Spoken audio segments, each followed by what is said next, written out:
know, whenever you have a group of people working on something that you sort of set in your own space and created, it's sort of awe-inspiring, you know, that to see something that you sort of gave a name to, a voice to, having so many people coming together to sort of realize it. It's humbling, and it's very sort of, it never ceases to amaze me. You know, this play I've been working on for, let's say, a year and a half, right?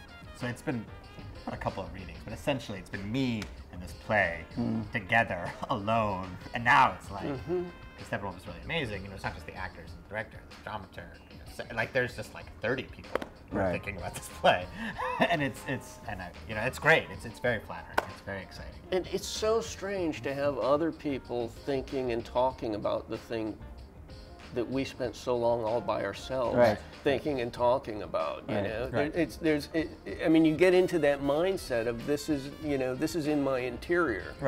You know, this is for me to work out, and then to have other people sort of speaking, you know, the same language and trying to think through the same issues that were so private for so long. There's something kind of surreal about that. You know, there's something kind of like a shared mind all of a sudden.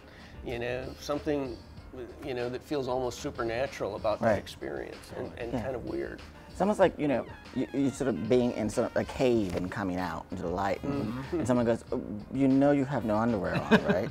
And so, like, you know, you're in rehearsal and someone goes, well, I think, and I'm like, how on earth could you possibly think? And then everyone goes, I thought that too. And I'm like, okay, I need to come out the cave. Yeah, or you're like the old prospector who's been up in the mountains all winter, and then he has to come down into the village to buy supplies, and he can't shut up. You know, he wants to share every thought he had all winter long. You know, it's that kind of, all of a sudden it goes from completely private to completely collaborative and completely communal. It's a weird kind of feeling, and in a way the best of both worlds. Ultimately, I think when one writes a play, or certainly I write a play, I find that I'm working stuff out. And often I didn't know I was working out when I started it. That in the writing of it, it's like this thing emerges where it's like, oh, this is the thing that I wanted to figure out, but I don't have an answer to it, and you know, I probably never will. But it's working towards that, and that is a challenge to me. And you know, hopefully we can all work something out, play audience, playwright, where it arrives at something, but there's certainly no guarantees that's going to be the case. One of the things that I think I do is to try to find the place where comedy and drama meet, you know, because usually when people talk about comedy drama or tragic comedy or whatever, what they're really saying is that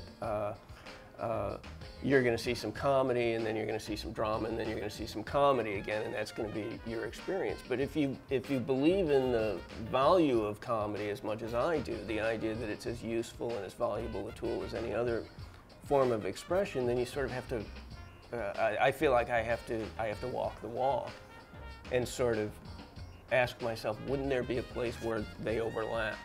Wouldn't there be a place where they would occupy the same space and time?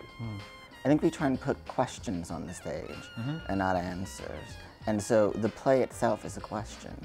And it's for the audience to sort of mull around and maybe not even answer, but to just enjoy the journey of asking the question, maybe.